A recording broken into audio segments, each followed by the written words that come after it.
I'm going to appear on the Woodscopes. Wood. Is this Jim Rome? Is this 12 Wood? It is. You know what? You know how I said I was going to run you? Do it, dude. Rack him! Do it, dude. Rack him! Oh. All right, dude. Thanks a lot. Rack him! The Woodscopes was a blast. We chopped it up for nearly a half an hour.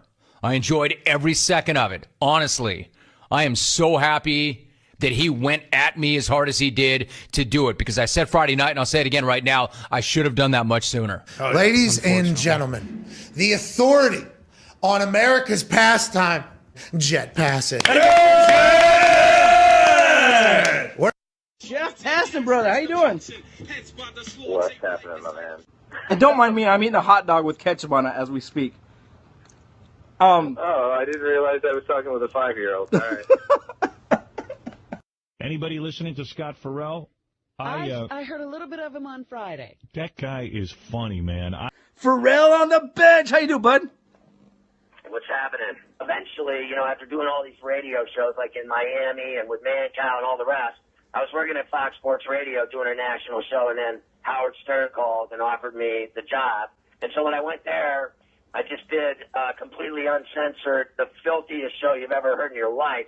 It was the dirtiest thing you've ever even, put your ears on. Because I knew of you because of your fandom with him, and then people started bombarding me, all your fans or whatever, to do your show. So I finally thought it would just be cool one night to do it because I'm not a dick. So the Woodscope is tomorrow night, and I'm led to believe that Cruz Pedregon's going to take part. How about that? Oh, hold on, Cruz. That was amazing. Is this Cruz Pedregon? Hey, yeah, this is me. How you doing? What's up, dude? Am I on with the scope? You're on the Woodscopes! Friday night! Nice. Very nice. Dude. And Mikey Francesi. Michael Francesi, said by police to be a young, tough boss in the mafia. Say Francesi, who is only in his 30s, is the youngest mafia boss in the country and possibly the richest. Is this Michael Francis? Hello. That's me. And he said, tonight, Michael Francis, you're born again into a new life, into La Cosa Nostra. Violate this life and what you know about the life, and you're going to die and burn in hell like the saint is burning in your hand. Oh, my gosh. That's the oath. He said, do you accept? And I said, yes, I do. And that's how it started for me. We figured out a way to defraud the government out of tax on every gallon of gasoline. And I ran an operation for 7 years that wound up selling 500 million gallons of gas a month, and we were taking down 20 to 30 cents in tax money. So, we were generating $10 million a week at one point. So it was a pretty big operation, and I was the architect of it, and I eventually went to prison for it. Matt in L.A. on the Woodscopes tonight, as well as the lead singer of the Spin Doctors, and D.A. may or may not call the Woodscopes to take that beef to the Woodscopes. I don't remember asking you who was going to be on the Woodscopes tonight. That's called a segue, another radio term. I heard you mention Matt in L.A. I've got a radio term for you. Beat it. If you guys don't know by now, we have Chris Barron from the lead singer of the you go by Spin Doctors, not the Spin Doctors. I know that there's a debate when you guys were trying to name the band. Is that correct? That's right. We had a big old fight about it, and I lost. Is it too much for me to ask for you to do the bit dibby da ba ba da ba ba da ba ba da ba ba? I mean, dude, How about that?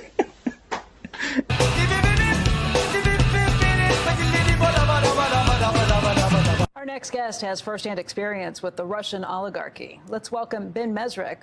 It, too, is being made into a movie. We're joined by its author, Ben Mesrich. Ben, good morning. Thank you very much. You've written about a lot of cool stuff. Yes, you have. Hello. Mr. Ben Mesrich. How you doing, bud? Good. How are you? What was Yeah, that? the Facebook story. Yeah. I got an email from a college kid, and he was a Harvard senior, and he wrote me an email saying, my best friend founded Facebook and no one's ever heard of him. So, I'd heard of Mark Zuckerberg, but I'd never heard of anybody else. Right. And so I went out for a drink, and in walked Eduardo. And if you saw the movie The Social Network, Yes. You kind of remember that character. But basically, he just walked in and started the conversation by saying, Mark Zuckerberg fucked me. Nice. That's where it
What is up, everybody? It is Friday night. It's the Woodscopes. How's everyone living?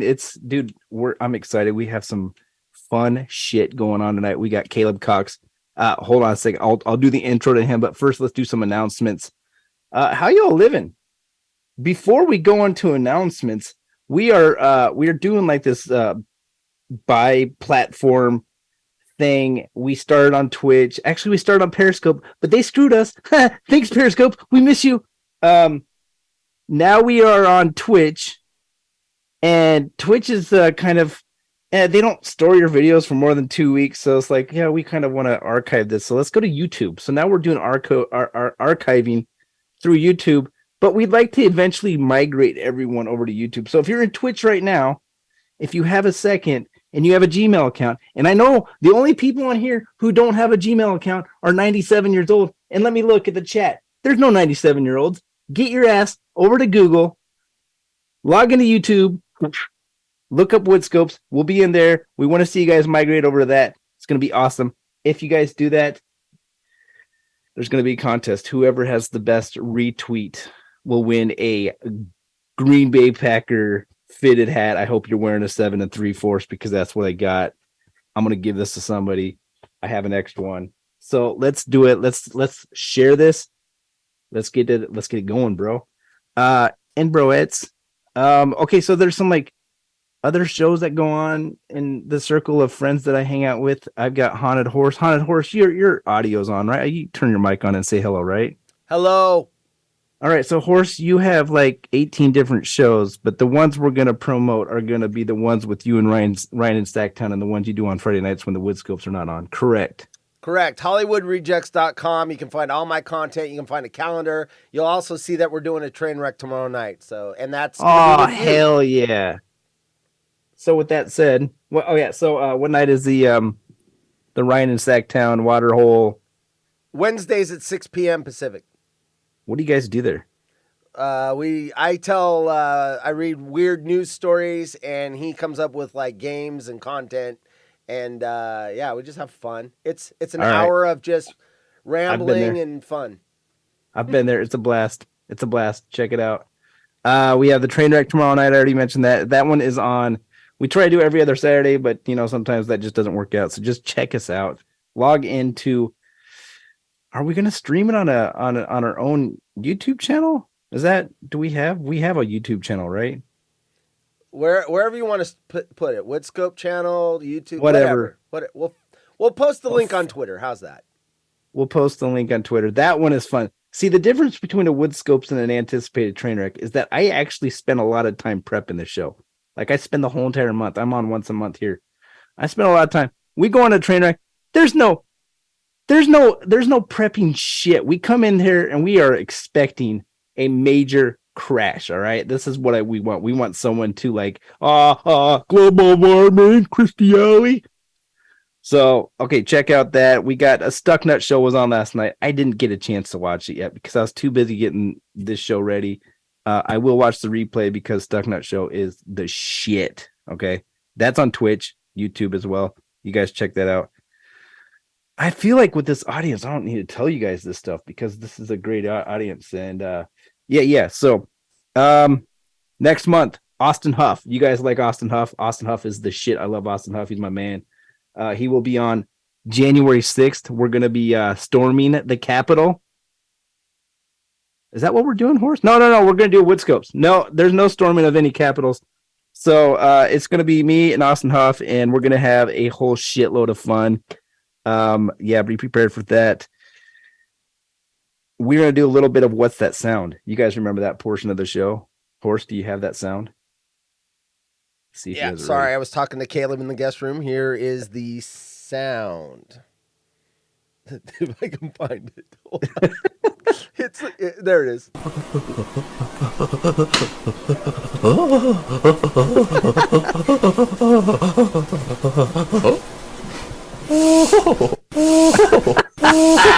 So I know what that is. You guys, I can't wait for you to see this. Stay tuned later on. We're gonna reveal what it is, but you guys have to guess what that sound was. I see Ryan, you're in the chat. All right, what's up, dude? Drunk, Stone, or Crazy. We got, Drunk, Stoned, or Batshit Crazy with Seawood. Seawood, we're going to be doing a bunch of stories, and whoever's going to join me, I think Caleb said he might even do it. We're going to go guessing what the person in the story was. Was that person drunk, stoned, or batshit crazy? So we'll be doing that. And then we'll be doing some current events with Liz. Liz is at a Christmas party. She said she may or may not come in. I believe she's going to tough it out. She's going to get through there. And then we're going to do some wood ticks. Horse, you know what a wood tick is?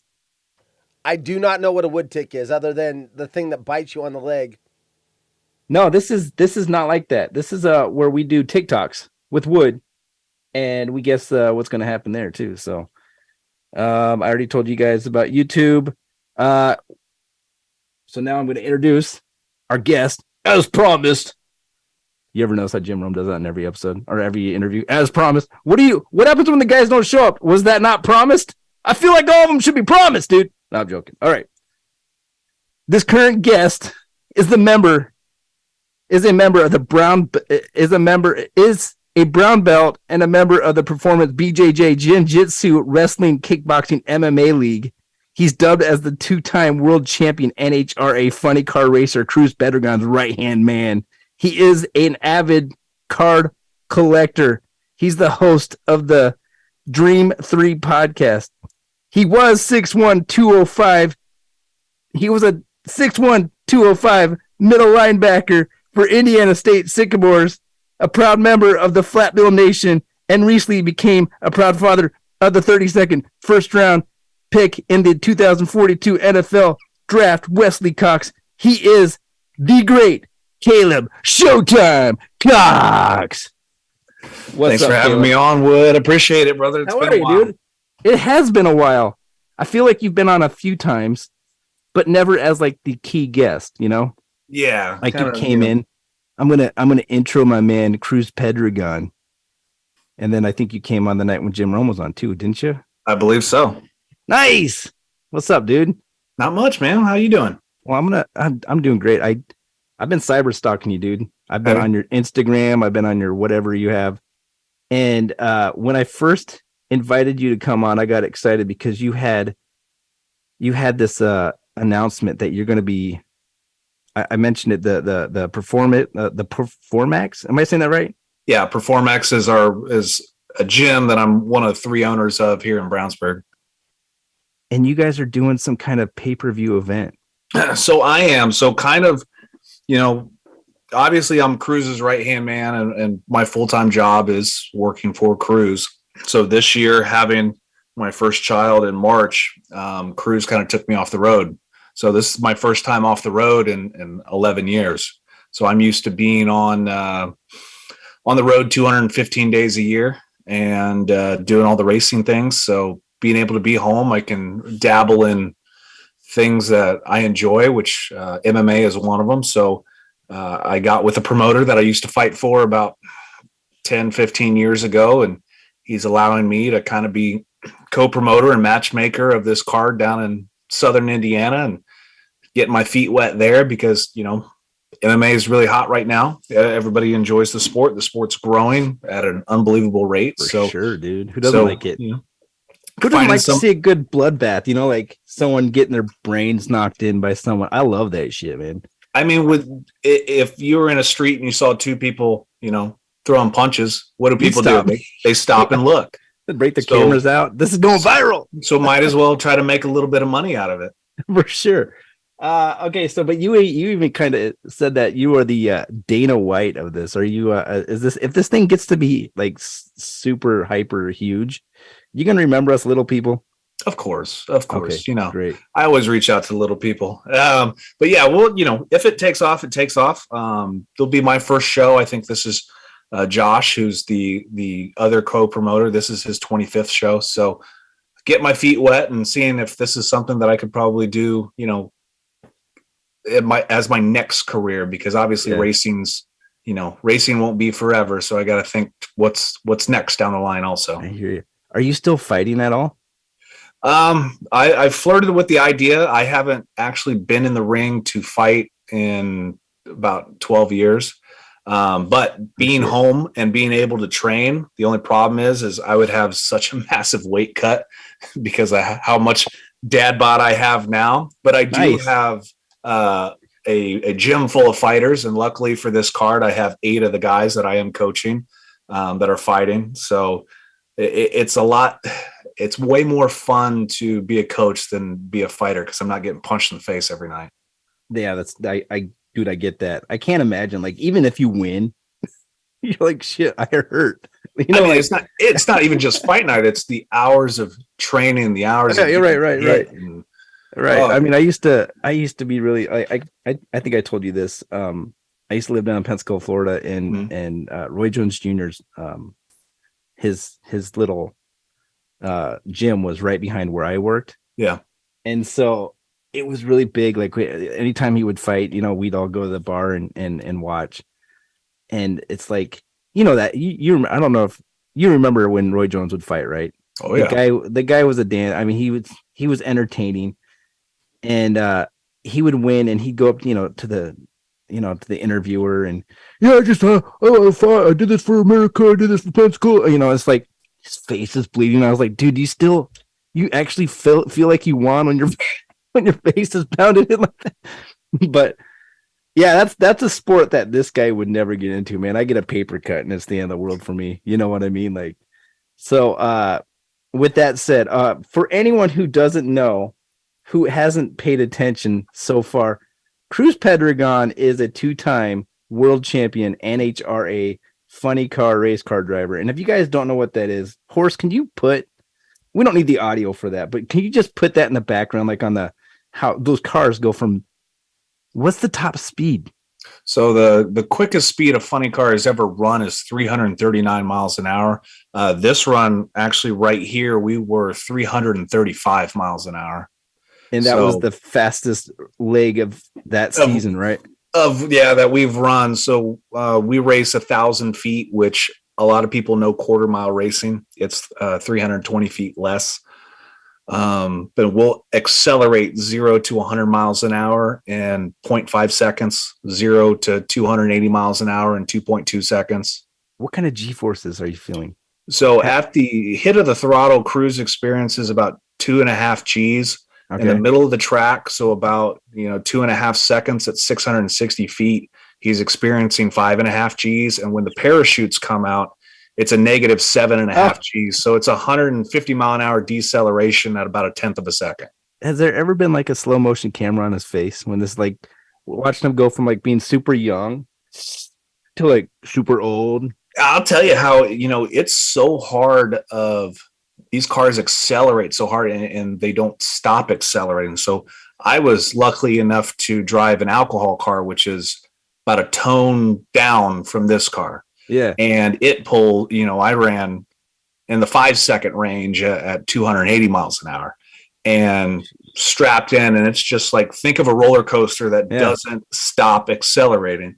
Yeah. And Cruz is accelerating even harder.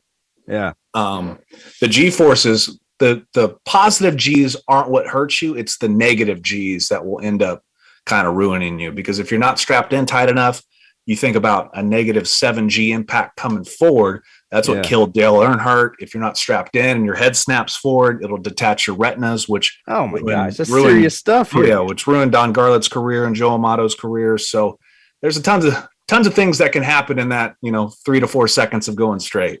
I gave Cruz shit one time when he was on the Woodscopes, and I was like, dude, listen, you drive a straight line, and weight has a huge impact on the race. Why don't you just get rid of the steering wheel? He's like, no, I'm holding on to that thing for life. Oh yeah, funny enough, that steering wheel one year in Houston, I think it was 2018, hit the throttle, steering wheel broke, came off in his hand, and I walked up and steering wheel's out in his hand. I went, oh fuck. I came out and threw it, and if I can walk to the car after the run, it's not a good run, and I can't wait to hear what comes out of his mouth. Oh yeah, I suppose. So that was a question. Seawood, you met him just a few minutes ago. He sent me a text earlier. He goes, "You got to ask Caleb if he's ever gone up to Cruz and says, hey, dude, can I just do a quarter really quick? Just one, like, just can I take a car out for a minute?" I of course, and he knows that I want to drive it, but you can't just jump into one of these cars. It's like I said, the alcohol car, which is about, 5,000, 6,000 horsepower less of this car. And that was a handful. The guys who think they're ready to step up, no one really just jumps into one of these cars. I mean, Cruz has had 30 plus years in this car and then drove smaller cars before that. Do I want to? Absolutely. Do I have the money and the sponsorship to do it? Absolutely not. I mean, it's about that's the other thing. Is like that 4 seconds right there with if nothing breaks, if nothing goes wrong, it's about 10 grand a pass. I believe it. And of course, the video you see all the time.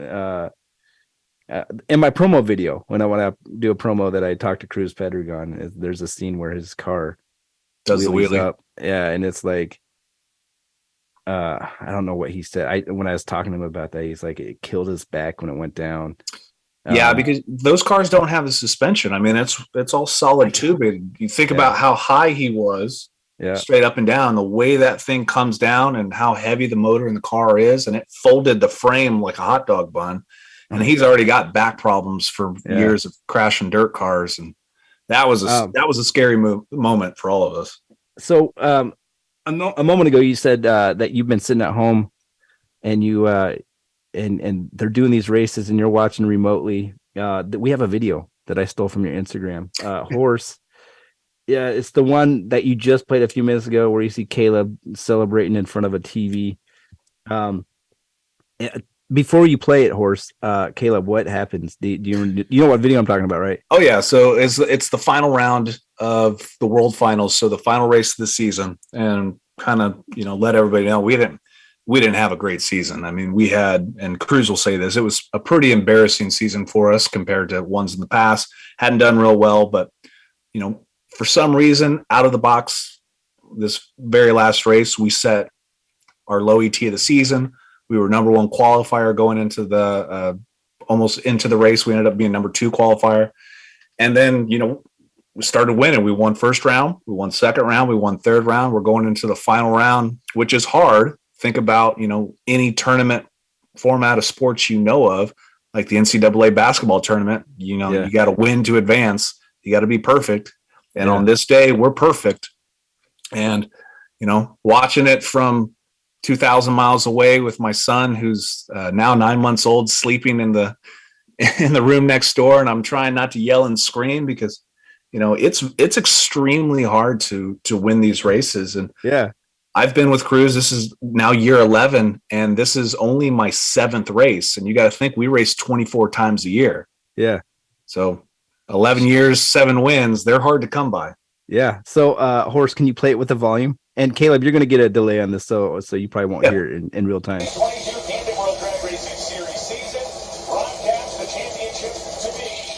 As long as he finishes this run without major incident.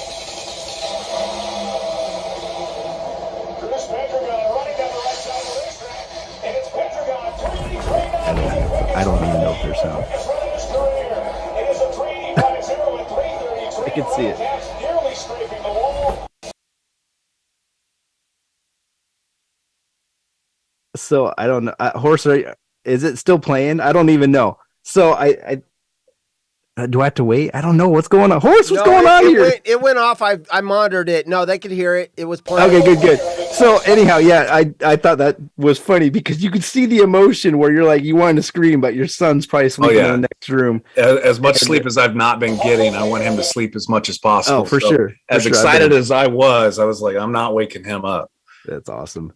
Okay, so obviously we talked about your MMA, your racing. Mm-hmm. You played football. Obviously, you didn't just get here by snapping your fingers. You got to work your ass off to get here. How did you get to Caleb being the kid to Caleb being the guy who's doing the Dana White version of this pay-per-view event and being one of the best race drivers out there, best or right-hand man? How do you get there? It's a lot of grinding and sacrificing. I mean, I had always set up in my mind that I wanted to be a professional athlete of some sort. I'd always wanted to be a football player. I've grown up and been to even to now 300 plus NFL games. Loving the game of football. I've been playing it since I was 5 years old. So I took that, had a great high school career, wanted to try to play in college. Very undersized. Not very many people want a 6 foot, at the time I was like 180-pound linebacker. So I ended up walking on at Indiana State down in Terre Haute, Indiana. And that's kind of where I think I found my way of, hey, if you want to do something, because you hear the stories all the time of, the guys who were recruited, but you never hear about the walk-ons. You never hear about guys who, let's say the team doesn't want.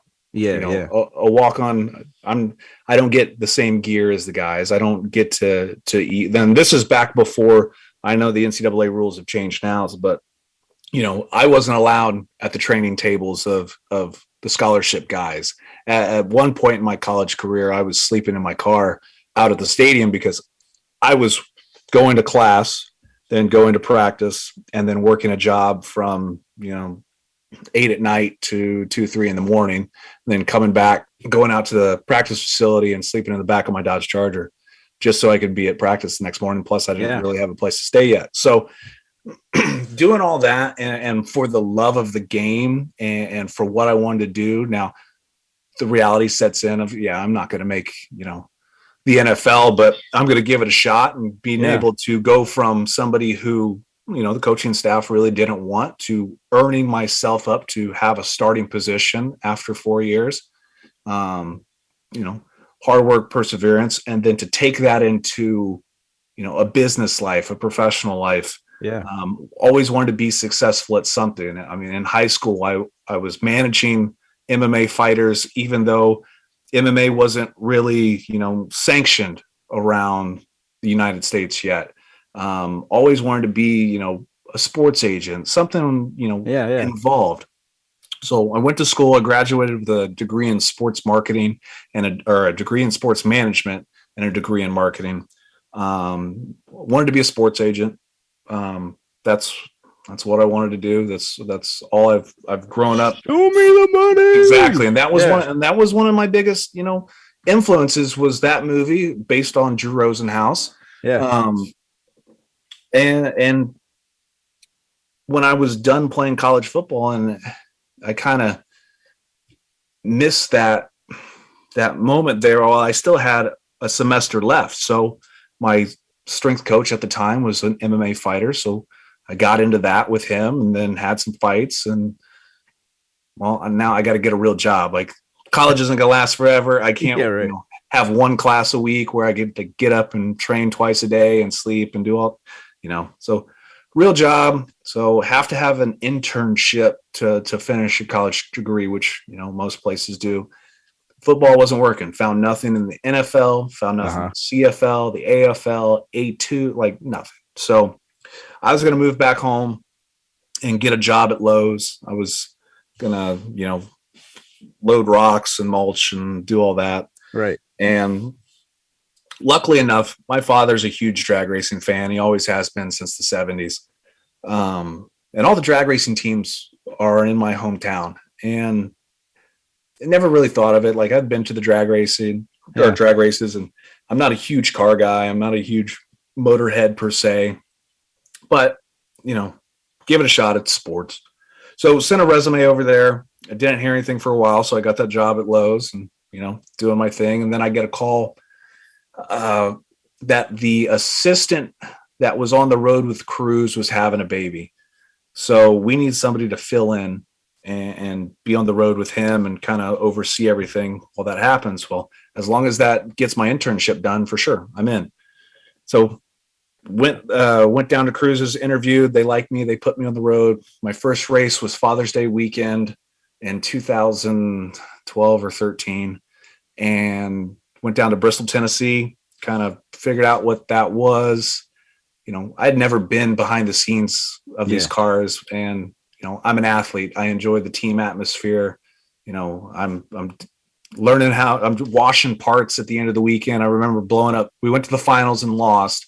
Blew up 4 motors on race day. So on Monday, when we're tearing down, I'm washing motor parts in the solvent tank and just, trying to do whatever I can to help out and figure out, even though, let's say it's not really my role, but I did, that was about the halfway point of the season. So June to November, I'm on the road with crews while going to school. So I'm going to school in Terre Haute. So I'm living in Indianapolis. Yeah. I have class in Terre Haute 2 nights a week, Monday and Wednesday. So that's 75 miles from Indianapolis. So I'm driving to and from. I'm flying out to the racetrack on Thursdays, working Thursday, Friday, Saturday, racing Sunday, red-eyeing either Sunday night or Monday morning. My parents are meeting me at the airport, and I'm driving back to Terre Haute to go to class. So there were 2 instances that year where we had won the race on Sunday, and I'm driving back to class and sitting in class completely covered in clutch dust and oil, and people have no idea what I'm doing, and that I was 2,000 miles away, 12 hours beforehand. So, bro, it's funny that you say that, because we're bringing back the Woodscopes. We're just doing it once a month. Mm-hmm. A couple months ago, we had Grant Napier. I don't know if you know who that is. Yeah, so Grant. he was on. He had a very similar story about, because I love the how'd you get to where you're at portion of everyone, and is the same thing, dude. He was driving from, I think, New York to Ohio like once a week, or I don't remember. That's whatever. He drove a long way, and he was not making a shitload of money, and it's the passion that I love to see in people like you and people like him. We had Chad in Portland on last month, and he had a very similar story to this as well. So yeah, it's crazy. So if you guys watching this right now are like at that point where it's like, it's another weekend where I gotta drive, or so another weekend where I gotta do this and that. No, keep going after it. Have a positive attitude. You're gonna be successful. Caleb is crushing it. You're talking about working with one of the greatest racers in racing history. You've done everything from like dirt bikes. Yeah, I raced motocross for 9 years, fought MMA. Anything that I feel like, I really want to do, I'm going to do. And one thing with this job, I get to meet a lot of great people.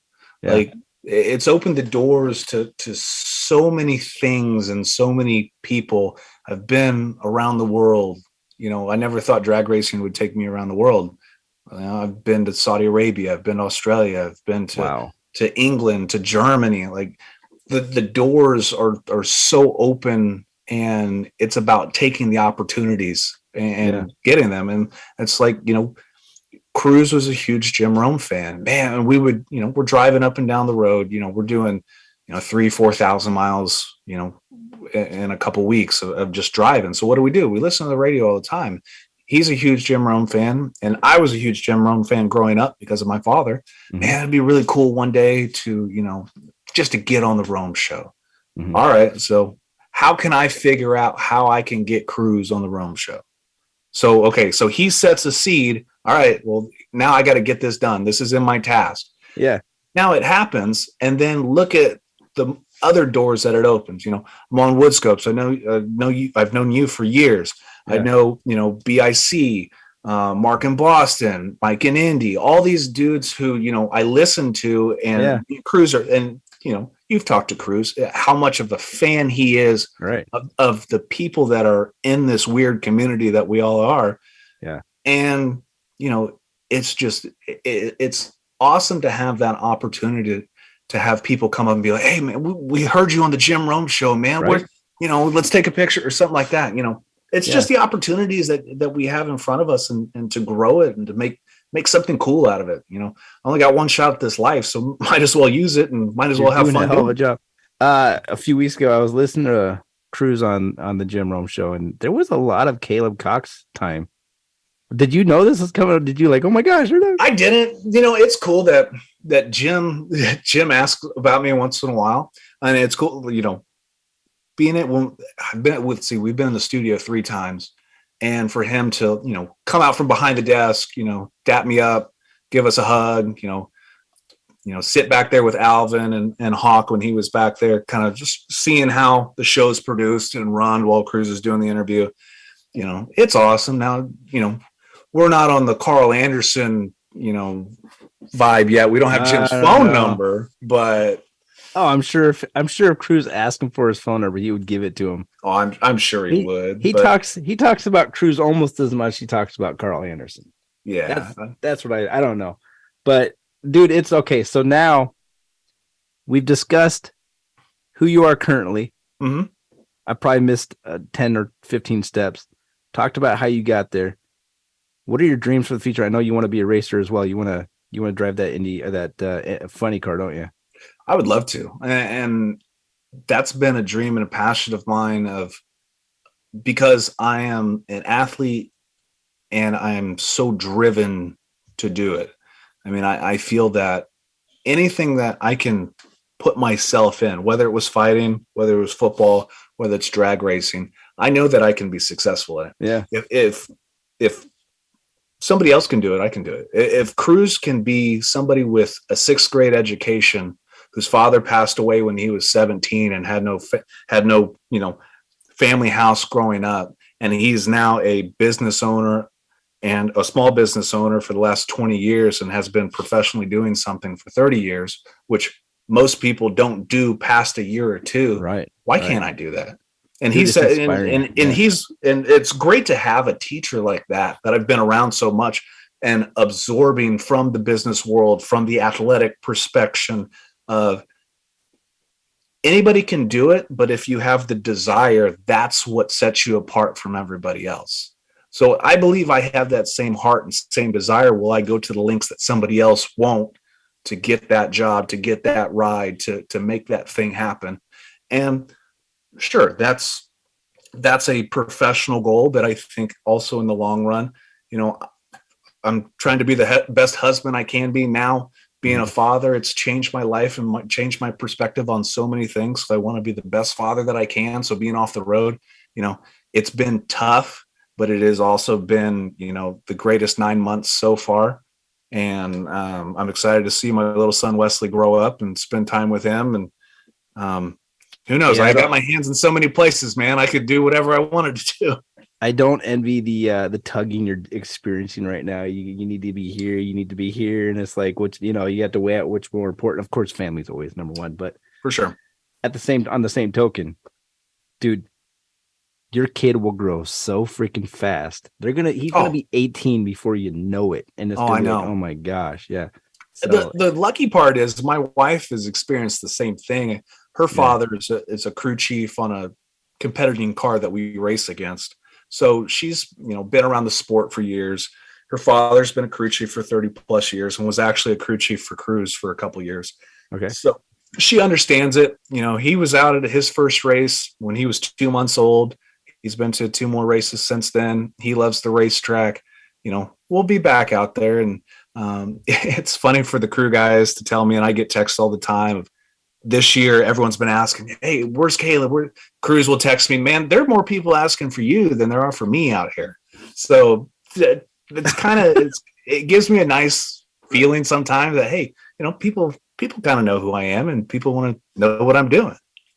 Well, you're on the Woodscopes. I mean, I'm like, dude, I gotta get to know this guy a little bit more, like, cause I know I'll hop on to Instagram and I'll be like, who's this guy, in a football jersey, or who's this, that's Caleb. Keep scrolling. Who's this guy riding a motorcycle? Oh, freaking Caleb. Who's this guy, MMA, like, of course, anytime I see Cruz Pedregon, I know it's going to be you or him. So another question that was brought up by the same guy, Seawood, he said, did the Caleb in Green Bay sticker slow the car down at all? No, it did not. And actually, I texted Caleb yesterday. So it's actually still on the car that we ran. No way. So I texted it to Caleb and said, hey, it's still on here because I'm not telling anybody not to take it off. Right. So we're not switching schemes. So unless that car needs to be rewrapped, that sticker's still on there. That's awesome. If I sneak you a Woodscopes logo this big, send it. And no one's looking around. You just send it. We'll slap it. We'll slap it on there. I'm gonna get you one. All right, Caleb, dude, you're the best. Here's what we're gonna do. Yep. we have some events coming up right here, right now. You want to participate? It's going to be just goofiness, dude. Let's do it. All right, let's do it. So Seawood is in the audience. Again, I don't know. I haven't been paying attention to who's been retweeting, but remember, I'm giving away everyone's favorite team, Flat Bill, of course, Caleb, to the best retweeter of this. So it's hopefully you're whoever wins is a 7 3/8, because that's the only one I have.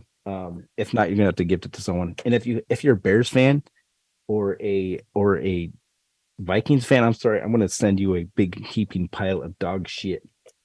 That's not true. All right, so is Seawood in the waiting room? We got Seawood and Liz in the waiting room. Who you want? Oh shit, bring them both in. All right.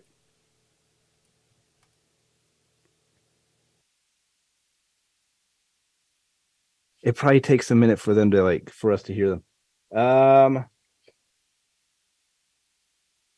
I'm just checking to see. Okay, so my brother's here too. Dude, if you want to send the link out to my brother and anyone else who wants to get in, let's just do it. Let's go through some craziness together. Seawood, what's up, dude? How's it going, guys? Oh, living the dream. Caleb. Yeah, I already introduced you guys earlier, but Hey, Caleb, if I send you a Woodscopes t-shirt, would you wear that out on the racetrack? Of course. All right. We'll got wood shirt. We'll get you all set up. What's up? So Your you brother guys know and the who rules. else? Sorry to interrupt. Your brother and who else? Links? I don't know. Whoever wants to come in. I don't Whoever care. wants to come in. Okay, I'm watching the chat. All right. So Seawood is gonna read a story, and I'm guessing Horse, you have some audio that goes with this. So I have audio and pictures, but hold on. Oh shit! Don't start yet. I ain't ready. I'm trying to get people. Liz dropped out, so I don't know what happened to you, Liz. She's she could come in if she wants, but she's probably she's at a Christmas party, and they're probably just calling her name to come up and oh, there she is again. All right, so Seawood's gonna read a story, and we are going to guess whether the person in the story was drunk, stoned, or batshit crazy. And whoever has the most answers right will win $1 million. Jeff, from Haunted Horse. Yeah, what's up, Liz? what's happening? How you doing? I'm at my work Christmas party. Yeah, I know. Are Yeah, you I winning? know. Are you winning prizes? I got my ass kicked in Texas Hold'em. I sat down Oh, and all of a sudden a bunch of sharks surround me. And next thing I know, I'm getting my ass kicked. Have you met Caleb? Liz? Hi, Caleb. Liz, Caleb? Hi, Liz. Hi. Oh, by the way, if you Yeah. guys don't know, Caleb is Showtime CC. Am I right? 43CC. 43cc. 43CC on Twitter, Instagram as well. Cool. And then the guy Cool. below you, I guess, is he below him? My twin brother's here, Caleb, right above you on the video. That's Matt. my twin brother, 512 Lumber. Yo. All right. Seawood. All right. So here's the rules for those of you that don't know it. I'm going to read off a story. These are all real life stories, and you're going to guess whether the person was drunk, stoned, or batshit crazy. These are all real events. I am leaving out some details, so you do got to guess. I'm going to throw a curveball in this week, and one of the events that I'll read off is two. They're both. Two. They could be drunk and stoned. Oh my god. Drunk and crazy. Can't handle this. Stoned and crazy. Thank you. You're welcome. Excuse me. I'm sorry. All right. I'm talking to people that are walking by me. Just tell him to shut up. Yeah, Oh, hey, Caleb. Hey, Caleb. I'm on the Woodscope. Shut up. Just say it Wait, like no. that. I'm All trying right, to generate ready? some business. If anybody has any broken bones, I work for the largest orthopedic group in South Texas, so we're here to help. Just send me a copy of your I'm gonna insurance send card my and we'll set boy you up. Aaron Rodgers your way. Apparently, he has a broken thumb. So We'll let's fix get that him. fixed. All right. There are cool. doctors here right now, but they're drunk. So Nice. All right. Yeah, Are we you know. ready? Wait, I need Yeah. my cheat sheet to know which dropped. Okay, got it. I'm Got good. it. All right. So Haunted Horse knows the answers because he's obviously got the sound drops. Send me a and text, pictures. horse. Are we ready? Yeah. ready. Okay. All right, Horse. First picture will go up. We're up. All right. So this is Allison Whelan.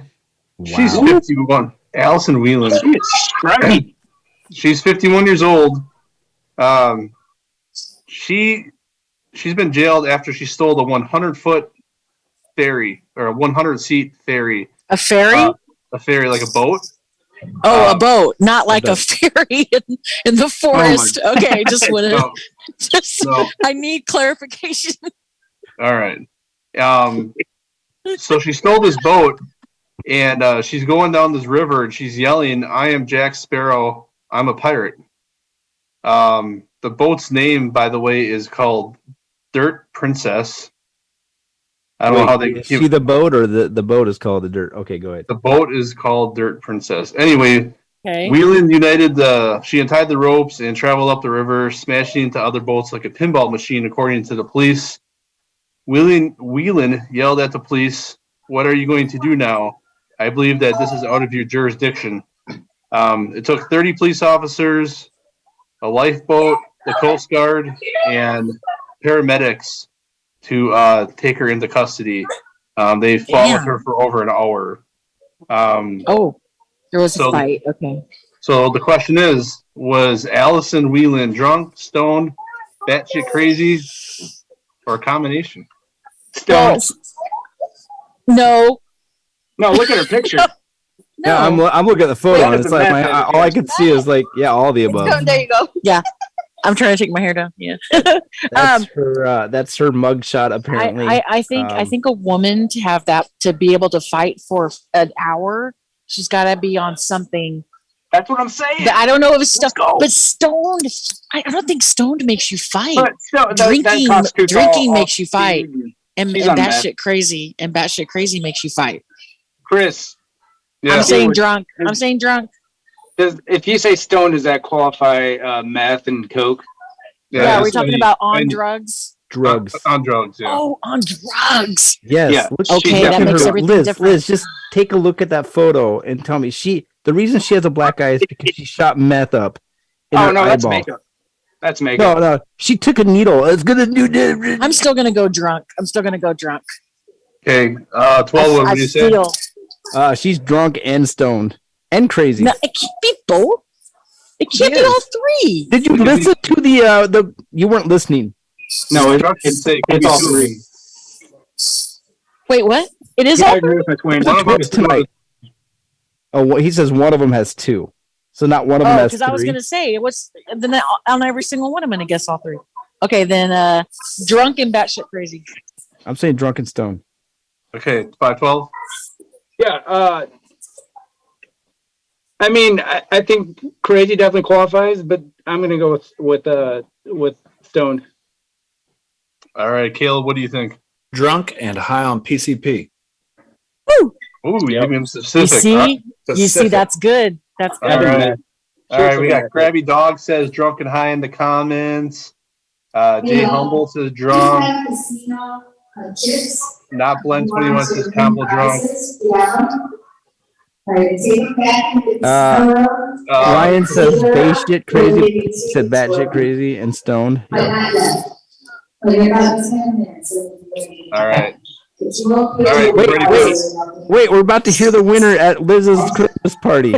Well, no, they said in 10 minutes we got to go cash it. We got to go turn in our chips to get tickets. I'm so glad we can hear it twice. Minutes. All right, Haunted Horse. All Let me right. have it. This woman was. This is a combination. She was. But how do you spell relief, John? I get D-R-U-N-K. And she was. Because I got high. Because I got high. Hey, Jeff. Because I got high. All right. What kind of high? Who got that right? Okay, she was drunk, obviously, and then she was taking this poisonous plant that was called metal lark or something. No, it was like some edible poisonous plant that causes hallucinations. Huh. Okay. So, Can't imagine LSD, I was close. So 12-1 is Jeff. still tied on the board with 1 point. Jeff. What up, Liz? Okay, I have to go in like 8 minutes and turn in my chips. I'm going to mute myself. But wait, I have 8 minutes. Can we discuss one of my current events before I have to mute myself? Oh, I'm fine with that. Chris, are you okay with pausing for a minute? Yeah. Okay, we're going to talk about one of my current events. Which All right. one do you guys want to talk about? What Patrick Mahomes named his kid? or Antonio Brown being barricaded in his house again, or two Lamar Jacksons playing on Lamar Jacksons. So Sunday there's going to be two Lamar Jacksons playing against each other. Yeah. Let's go back to the kid. Let's go back to Patrick Mahomes. Y'all were talking about kids earlier. Okay. Patrick Mahomes just named his baby Bronze. What do we think about that? What do I think? Like, what is he? Did he give a reason why he's naming his baby Bronze? Not really. Like LeBron's didn't work, or like I don't know. Couldn't name him like Repeat. I don't know. What would you name your kid if your last name is? Well, I did name my kids. And you're a I'm gonna change their name. Bronze. Jim What did Elon name his kid? Elon? Does he have a kid? Yeah, I was like that XYZ or some weird. It had like a number 3 in it. Yeah, so it had some weird sign. Yeah. Jeff, can I ask you something else? What's up? Okay. I heard a story about when you guys were younger, because you have a twin brother, right? And he's also on this show. And I want to know, I want to know, he said something about a John Deere tractor and that it made a noise when you started it. I have been pestering you to answer this question. I gotta remember how it goes. I'm going to put you, now Matt, I know Matt will do it, but the question is, will you do it first? Because I want to compare and see if it sounds the same. It was like, the thing is, my dad bought this shitty John Deere tractor, and the thing would cut through like a forest if we wanted it to. But in order for me and my twin brother to not mow the yard, we try to break the lawnmower every week. Like, oh my gosh, Dad, it ran out of gas after we stabbed the gas tank with a screwdriver. No, see, I got this hat, and I was going on because, have you ever even drove a John Deere? Like, we used to have one. Okay, so the sound. I want the sound. Yeah, and then I totally remember the sound when you tried to start it. That's what it was, right? Yeah, I can't. You got it. Yeah. So Matt, you do it. And then like a plume of smoke would come out of the back end of it once it did start. He bought it with like this. It didn't have a seat, so he like rigged like this lawn chair on it. But yeah, that was it. Maybe Cruz Pedregon. Maybe Cruz Pedregon should race it. Yeah, that's what I'm saying. Cruz race it. Ask your dad if he still has it. Cruz's team would make that thing go 150 miles an hour somehow. Damn right. Is that right, Caleb? Do people race tractors? Oh yeah. Caleb, do people race tractors? They do tractor pulls. Well, they should. Yeah. This tractor would not get anywhere. I mean, have you ever seen the movie The Straight Story? Anyone? Horse, if I get too loud, you're going to have to mute me. Mute her. I'm going back into the casino. I'm going back into the casino, and there's live music. It's going to get loud. All right, welcome to the Lid Show. But don't turn me off of Zoom. Don't turn me off. We're not. Okay, just go in the waiting room then until you're ready, all right? No, don't send me to the waiting room. All you got to do is mute me. It's like punishment. How do you know to unmute you? Solitary confinement. She can tell me in the chat if she wants to be unmuted. She could tell you in the chat. Okay. Seawood. All right, you ready? You ready for story number 2? All right, so I'm just going to make this easier. That was the first story, was the only one that had a combination. So hold up, give me 2 seconds. I gotta get the pic. Of course, Liz threw me a curveball with her thing. I gotta get your pictures back. Hold up. Yep. I mean, you could start reading it. I'll get it up here. Yeah, that's what she said. So going forward, everything's just going to be one answer. So all right, story number 2. I am ready. Awesome. All right, so this is Angel Luis Macedo. I think I'm saying that right. I went to high school there. Yeah. She's in Hartsville, South Carolina. Actually, no, it's a boy. Wait, hold on a second. It's Angel. It's guy. Angel, because it's a dude? Yeah, okay. All right, my bad. Sorry. I'm misgendering him. Sorry. You threw me a loop because I thought I had the wrong picture up. Yeah, I know. Me too. It's been a long day. Anyway, so this dude right here, he was sent to prison for 6 years and described as one of the most whack stories that the police department in all of its existence has ever heard. So what this guy did is he was a passenger in the back seat of a cab. He made the cab driver pull into the bank drive-thru. He handed the driver of the cab a note, which he handed to the teller. And the note said that he would kill and blow up the bank if the teller did not empty all the drawers into the bag. Of course, the teller activated an alarm. The police arrived while they were still in the drive-thru of the bank. The cab driver had no idea what was going on, had nothing to do with it. He was not charged. But was Angel Luis Macedo drunk, high, or batshit crazy? Caleb. I'm going to go crazy on this one. Matt, or 512 number. Yeah, I think he was drunk. Yeah, I heard that. I heard the key too. He was in a cab, so he was drunk. All right, what is some? We got some audience here. Yeah, let's see. Jay says drunk. Jay said rapist, but never mind. Jay said rapist. Okay. Yeah. No, he says drunk after that, and then Cody the Ragdoll says crazy, and then Tyler says drunk as well. Polly, you got an answer? Who we missing? We got Polly. Restream. That's Ryan Sacktown. Did he answer? Yeah, Ryan said. He said crazy. He said, yeah, crazy. Yeah. Axe murderer. All right. Well, that's not. Polly, you got to pay attention to the title here. It's drunk, stone, or batshit. I didn't say drunk, stone, or axe murderer. Dude, come on. Oh, that would be a fun game. Let's do that next time. All right, yeah, we can do that. All right. It's a huge common, Crazy from murder weapon. Ryan. All right, haunted horse, let him have it. Caleb got it, right? Caleb, you said crazy, right? Said crazy. All right, Shit. Caleb's got 2, 12's got 1, and 512 is 0. Well, it's because 512's an idiot. I got the high on the last one. Give me a 0.5. All right, you got a half point. Thanks, bud. You bet. All right, so story 3. This comes from the United Kingdom. This is Adele, not that Adele. Adele Mortimer. She is 61 years old.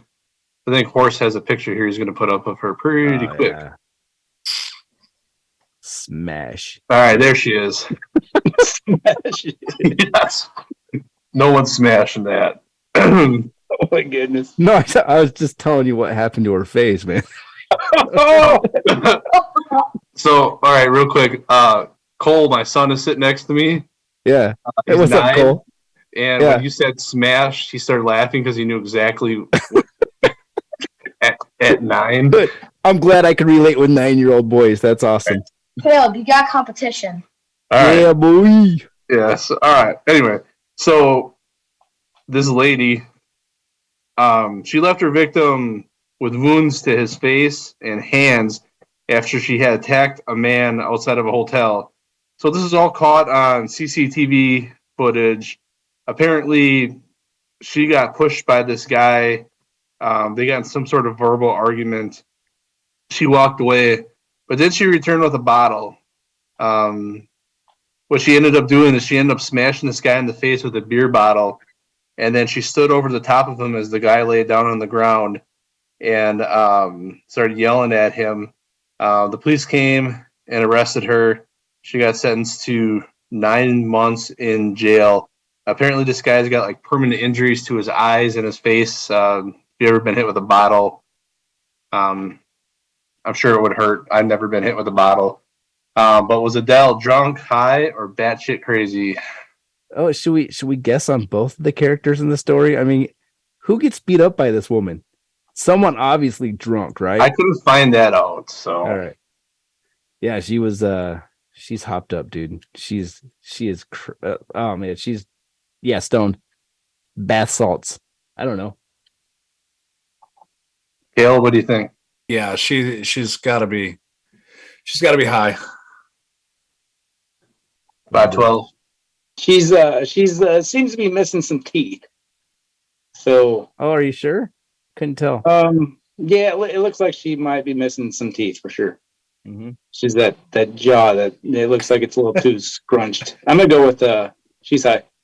Again, Matt.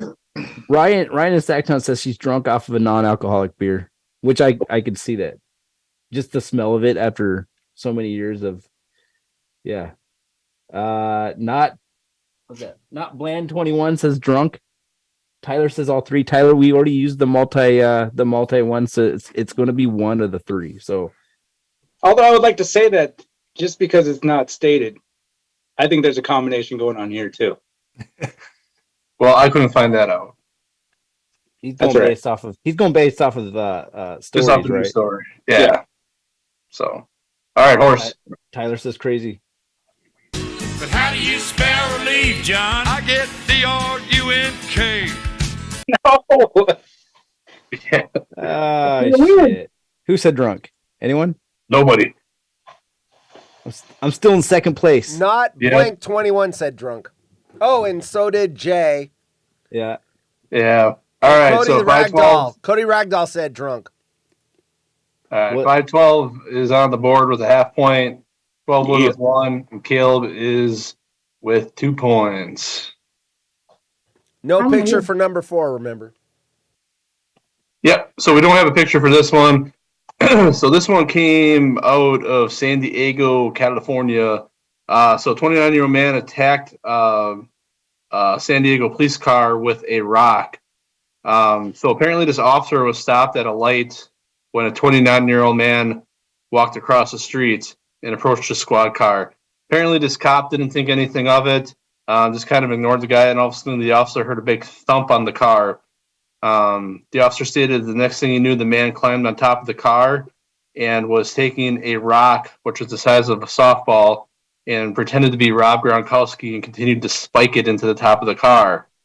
The cop pulled away, the guy fell on the ground, and a short foot chase ensued, and the guy was taken into custody and placed in their jail. I don't have a name of this guy or a picture, but I do think it was funny because he spiked a rock on top of a squad car while a cop was sitting in it. So, is this guy drunk, stoned, or batshit crazy? Just trying to picture the person doing it. We don't have a photo. No, I'm sorry. You know, if we had a photo, now I'm picturing Rob Gronkowski, and I was like, idiot. You know, can that be?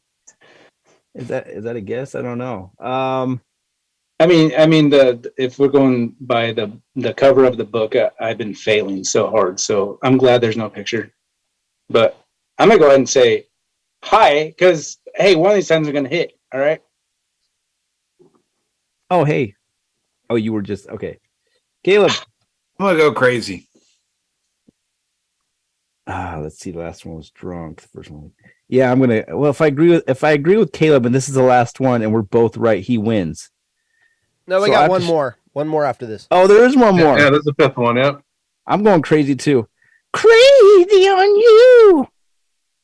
All right. What does the audience say? Drunk, I guess, from Cody the Ragdoll. Tyler is drunk.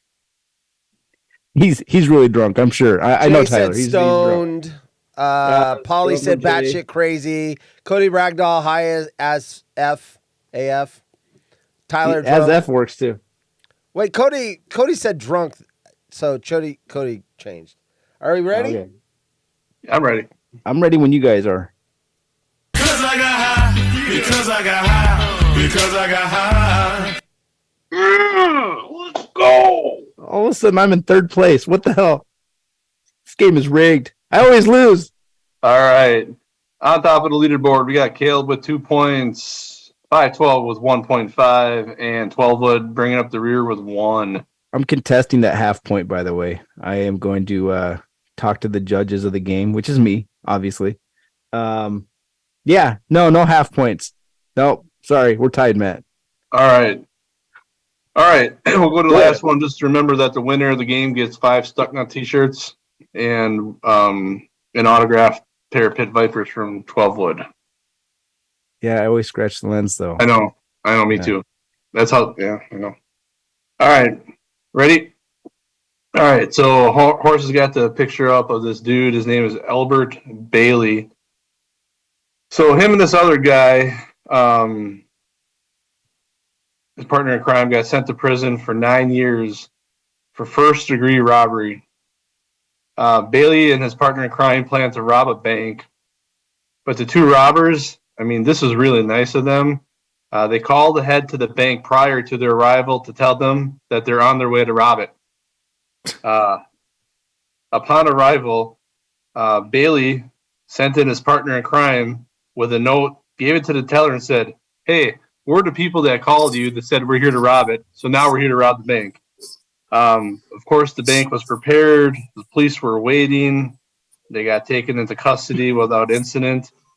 But, you know, you got to figure he's pretty considerate, letting them know they're going to rob the bank, and then said, "Hey, we're the dumbass robbers that are there to rob your bank." So all things said, was Bailey and his partner drunk, stupid, or batshit crazy?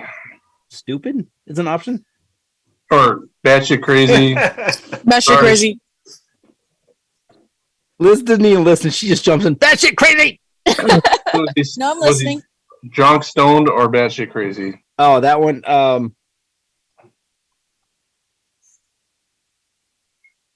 Man, I mean, who calls a bank? I work at a bank. If someone called me up and said, "Hey, I'm going to rob the place," like, I'm going to assume they are. Yeah, high. Damn it, I don't know. I'm going with high. Crazy. The thing is, 12, if somebody called up the bank you work at and they said, "Hey, I'm on my way to rob it," you'd probably ask them to be on the show next week. Yeah. Like, hold on. Can I get your phone number? All right, 512, what do you think? I got to go with high again. I mean, dude needs to buy drugs, you know? So, yeah, that's where I'm going. Caleb. I guess higher on every single one of them. I'm going to go crazy. I said batshit crazy too. Here's the other question. Was the pharmacy still waiting for them? Like, this guy called us and said they're going to come and take all of our drugs, but they never showed up because they went to the bank first and the cops were there. Huh? Oh, he already went home. No, he couldn't take it anymore. He's a kid. He wants to play a video game. You ready for it? I'm getting home. I'll tell you later. Are we set up? I'm on a show. But phone. Did you win They're anything? gonna be like, wait, what show? When you talk to people, Liz, just tell them you're on the phone. What? I'm on the phone. What do you want me to tell her? Wait, because hold if on. you say Here, show, they're gonna Jeff, be like, what? Jeff, talk to Sarah. What's up, Sarah? Talk to my friend. Hello? Hey, Sarah. Yes. Listen, the guy on the TV screen, is he stoned, drunk, or batshit crazy? To say I'm the best. That's my friend. Stoned. Confused. Yeah, she's stoned. I'm going stoned. I changed my answer. Crazy. I gotta go. Yeah. Okay. Wait, Hey, did we horse. change tables? Yes, sir. She wasn't prepared. She wasn't prepared. I wasn't prepared. She wasn't prepared. She said she wasn't prepared. She said that she's batshit crazy. All right. Hey. Okay. Hey, Liz. Yeah. Should we mute you again, or are you? No. Okay. No. Cool. They're going to turn their tickets in. All right. All right, we Okay, ready? let's go. Do we? Yeah, we all ready for this? Did we read the audience? We got Ryan said they just want a meal and a roof, batshit crazy. They smoked my weed, Jay says. Not Bland 21, batshit crazy. Ryan, batshit crazy. Tyler, crazy and dumb. That's the chat. And Ryan said he had 3 out of 4 earlier, but Is dumb? Is dumb? Dumb and is that crazy go together. Is You that can a be dumb or choice? crazy, but they're the same answer. You see, I need rules. This is ridiculous. we already set the rules. You were not paying attention because you had poker chips, like some kind of like someone on the microphone saying, "In 8 minutes, we need to go to the and then I make a joke about it, and I said, and you had to repeat what they said because you thought maybe we wanted to hear exactly what they said again. Oh my god! All right, let's do it. Here we go. The last one is. Ah, shit! I changed my answer. That's what I said. That's what I said. That was my answer. Caleb, you get 14. Emotional, damn it! You get. All Oh, right. we have one more. that the last one? That's it, man. No, So that's Caleb, it. you win 45 Stuck Nut shirts. You got to talk to Steve about that, and then the $500,000 45? cash. Wow. Yeah, Good, I don't got even. Steve's number. I'll text him right now. Yeah, he knows. He's watching. So that's it. Yeah, no, we. So, Nice work, Chris. Nice work. So, Yeah. if you want, next month I can put together some drunk, stoned, or batshit crazy. Are you nuts? From Is Caleb still on here? Oh yeah, It's right there. Wait, Caleb is. Well, I always So- forget which so way to Caleb- point. Caleb. So He's we right have there. we have this other person in our little fold. His name is Pool Doc. Mhm. He's part of Stuck Nut, and they had a show last night. Pool and Doc. all he wanted me to do was try to get you to say something with Cox in it. do people ever like try to get you to say? So you know what I did at the end of the show last night? Pool Doc's like, I was on my phone call, and he's like, Liz, remember. I said, yes, Pool Doc, I love Cox.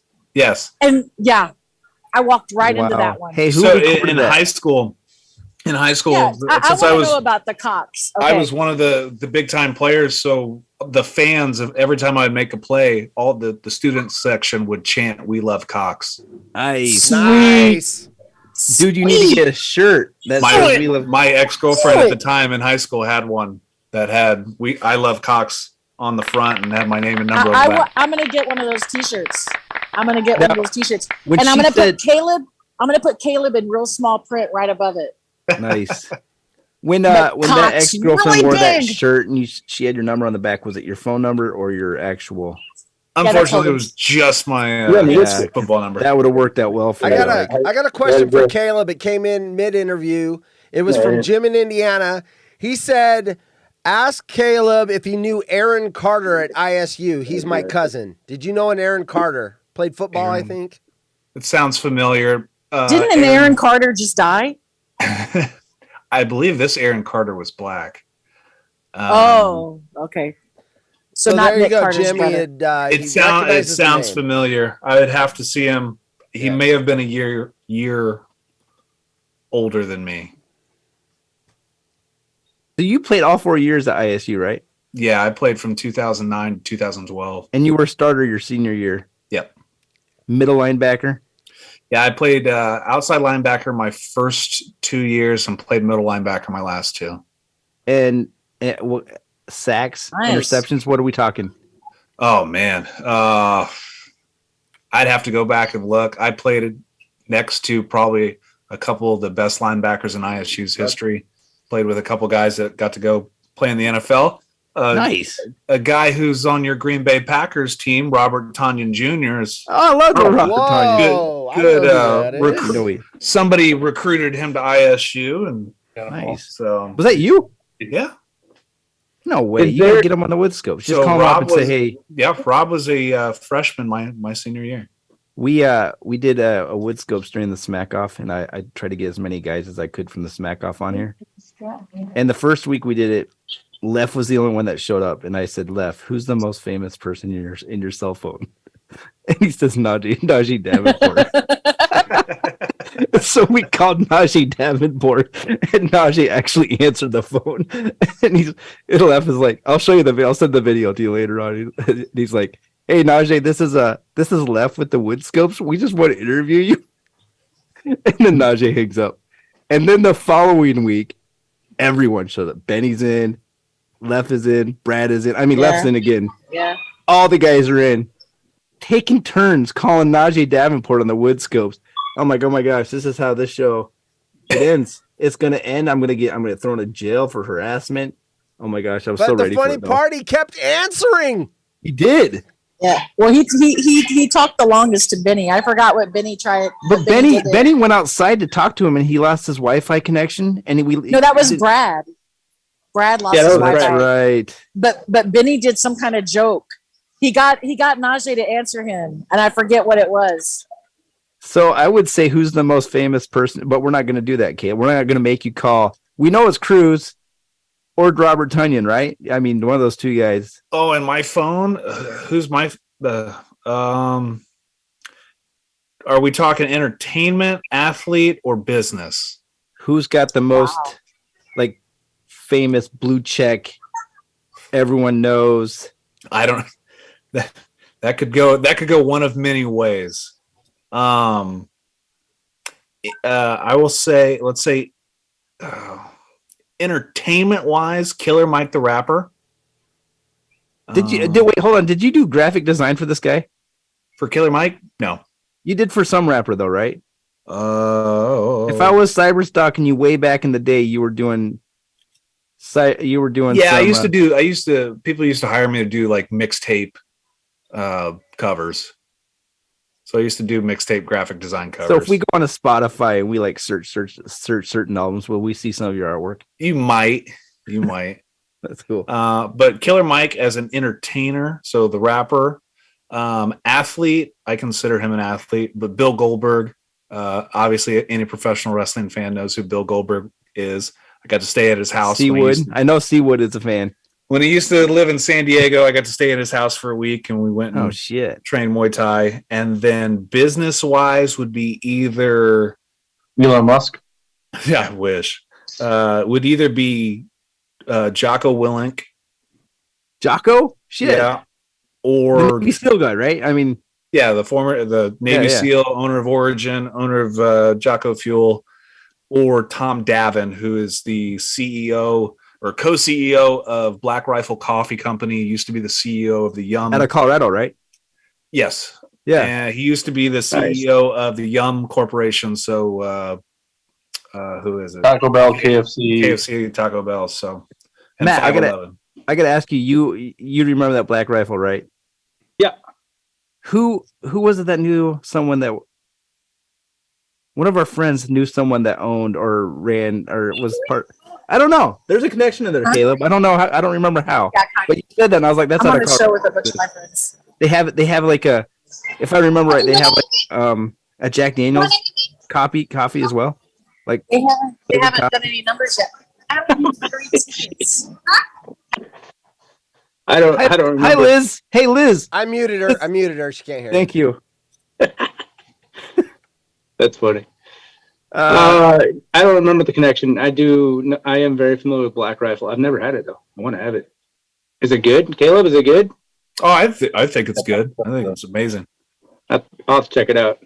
Yep, a lot of shows I watch will promote it. So yeah, they're huge and they're definitely getting their name out there. They're one of their major, especially in the action sports, is they took over the Red Bull sponsorship for Travis Pastrana. So Pastrana's primary sponsor is Black Rifle Coffee Company. Wow. Travis Pastrana is the BMX guy. Am I right? X Games guy. Yep, X Games guy. Yeah. Okay. So you didn't answer interceptions in college. One that I can think of. And did you lead the team in tackles? Because usually the middle linebacker is. I did not.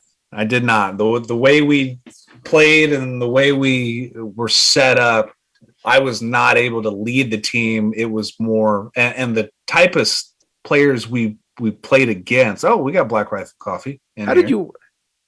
You just ran to the store. You just like you like an Amazon next door or what? You're like. No, I got these little K cups of it. K cups. Oh my gosh! Oh, nice. Does it say Colorado on it? I'm right on that, right? What's up? Oh, Caleb. Is there a game that sticks out in your collegiate career that was like, yep, that was it. That was awesome.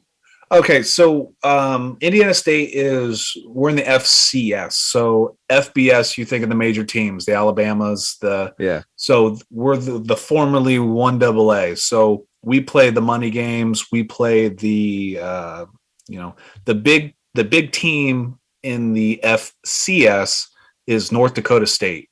They were, they're the Alabama of 1AA football. And every year at the beginning of the year, you'll see them beat Iowa or Iowa State or some big name school. So they have won Nebraska. Yeah, you'd see them win. So they won 3 national titles in a row, and then 7 in the last, however many years. And they had a 53-game winning streak at home. So and ISU is notoriously bad. When I started my freshman year, we were on a 52 game losing streak. They had not won a game in 4 years. Yeah. So turned it around. We go into North Dakota State, who's number 1, and we do not score an offensive touchdown, but return 2 interceptions for touchdown and win 17-14 in the biggest upset in FCS history. Were you guys good that year? Yeah, we were good. We didn't make the playoffs. We got screwed out of the playoffs, but we had a guy who finished number 2 in the, I think it's the Jerry Rice Award, which is like the Heisman Trophy of the FCS level. Shakir Bell ended up playing in Canada for a while and played for the Patriots for a quick second. FBS wise, obviously we get to play the money games. My final year, we played at Penn State. That was Paterno's final year. He was coaching from the box. We played at Louisville. Muhammad Ali was at the game. We played at Cincinnati, IU, and Purdue. So those are the big games that I got to be a part of, which that's really cool. Did you have a different coach from the beginning of your college years, or my head coach was the same, but my position coach changed throughout the years. So my position coach going in was Rick Minter, who was the head football coach for Cincinnati for 12 years, was at Notre Dame, was with the Eagles. Then his son took over, Jesse Minter, who is the defensive coordinator for Michigan right now. And then my linebacker coach, PJ Volker, that was kind of his first job, and he's now the linebacker coach at Navy. Very cool. I was just wondering why you went from like a really bad team to like a, that maybe coaching change. Caleb. Caleb joined the team, and it was like we're good now. Yep. Shit. Well, I'll tell you, we had a lot of boys and a lot of my best friends on that team were Florida boys, South Florida boys. Yeah. So we got Big O, Jacoby, Aaron Archie was from Detroit. I mean, we had a lot of Florida, a lot of tough, gritty dudes.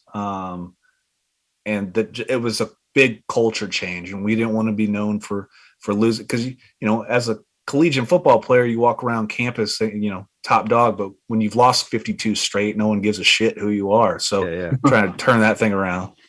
Caleb, I got a question for you. Yeah. So I coach Pop Warner.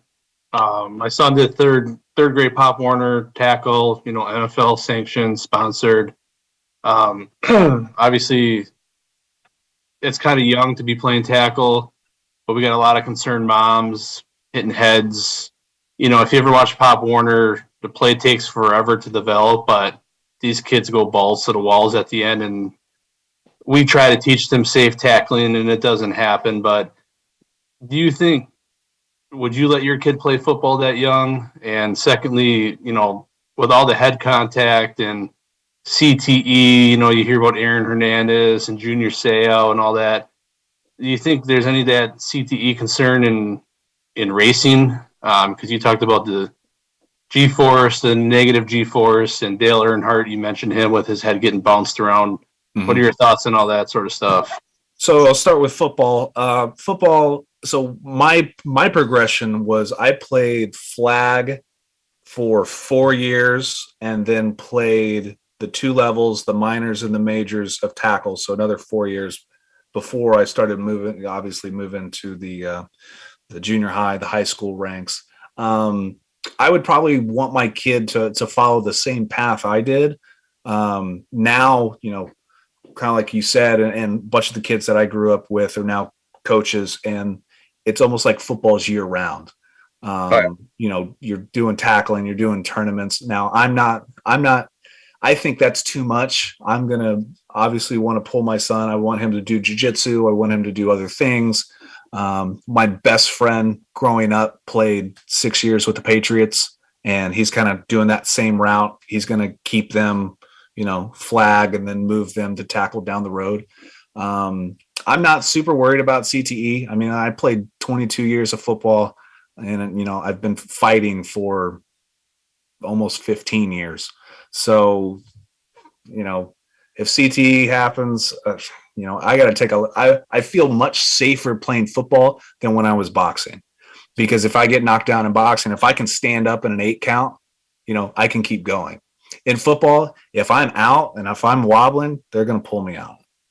Now, the way I played and how I was known for, I was the typical, everything that you don't want somebody to do now is what I did. I was a crown of the helmet leader. I was a pick back blocker. I was doing everything that, that I saw 15 yards. Caleb again. Number 43.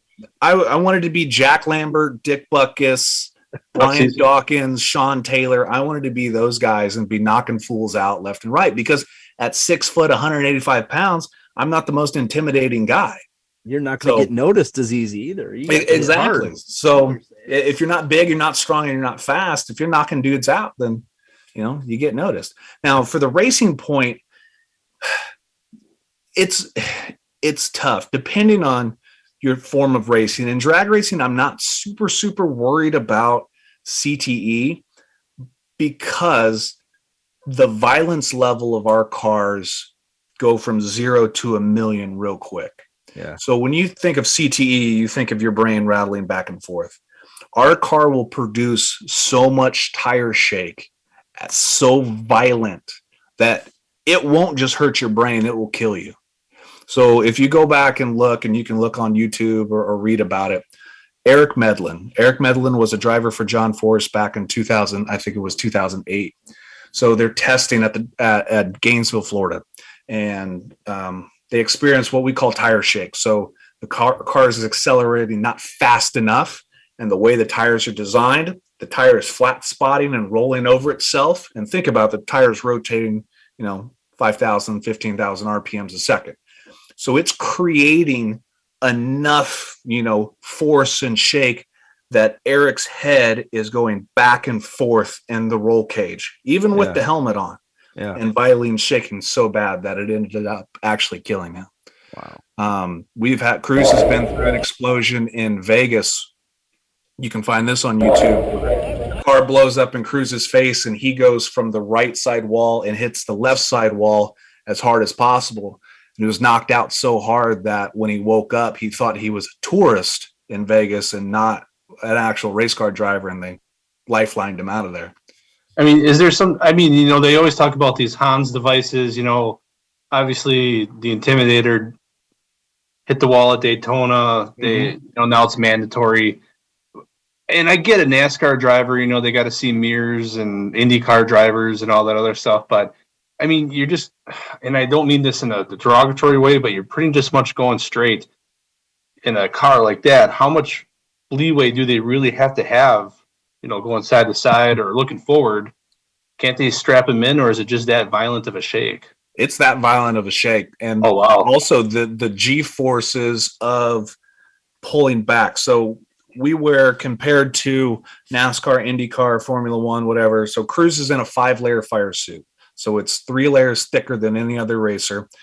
He's wearing a Kevlar glove, a 5-layer glove on top of that. He's wearing a fire mask, a helmet with a fire sleeve underneath of it, a driving boot, and a 5-layer boot over it. Now he's in a 7-point harness. So over the top of your shoulders, across your lap, across your groin, and then both of your arms are strapped down. So if your hands come up in the air, I have a good friend that crashed back in the 90s, and when his hand came out of the car as it was sliding upside down, and then the ground sawed his fingers down. So you're strapped in so tight that you can't, as much as you want to, you can't take a full deep breath with your lungs. You got to learn how to breathe in like little inch marks. I think the safety is there, and we've come so far from the Dale Earnhardt, the Hans devices. What Cruz wears now is about the same thing you'll see like a Lewis Hamilton, where it protects not only the neck, so he can't rotate his head sideways. He gets minimal movement forward. And I also, we started last year, he has a D-ring on the chin of his helmet that we take a strap and connect it to his belt. So it forces his head being pulled down. So when he hits the throttle, the G-forces don't let his head come straight back, because what it's doing is it's pushing your head up and away, no matter how hard you're fighting to stay down. That's why you'll see a lot of drivers with neck problems, with back problems, because of the force coming backwards. That's fascinating. All that stuff. It's stuff that us lay people don't even think about. Good question, Chris. Yeah. Wow. Is Cruz is he planning on racing for as long as he possibly can, or is he getting to the point where he's like, yeah, I'm gonna hang it up pretty soon? He's talked about a timeline, and a lot of people are texting me because at the end of this race, and he talked about, putting another driver in the seat, looking for somebody else, but he doesn't want to run very far past 60. I know that. So I'm thinking, and this is just my opinion, I think he'll race for another 5 years. The reason is he's got a daughter who's 11 years old, and obviously he's on the road 200 plus days a year. He has been his entire life. He wants to see her grow up and be a dad just like anybody else. But I don't think he'll hop out of the seat, at least for another 5 years. We have a great sponsor. Another championship, we know. Yeah, we need another championship. We got a great sponsor who, we're renewing contracts with. Yeah. And as long as he's having fun and he's competitive, he'll keep doing it. As soon as he doesn't have fun and, we suck and there's no reason for us to win races, he'll pull the plug. So, yeah, obviously he's going to have fun because it's a fun. Dude, the first time Jim Rome's talking about Cruz Pedregon, and I was like, I'm starting the Woodscopes set. I got to check this guy out, because he's on quite often. So I go onto YouTube. The very first video I see, I'm like, holy shit, these cars could move, like you're seeing flames coming out the side, and it's like these cars, I could see where it's like how dangerous it could be, like you're talking like, I don't know, but it's got to be such a rush in those 3 to 5 seconds. It's dangerous, not just for him. It's dangerous for the crew guys. It's dangerous for, we always say that you have to respect the car at all times, because as soon as you don't, the car will bite you, whether you're in the driver's seat or you're outside. For case and example.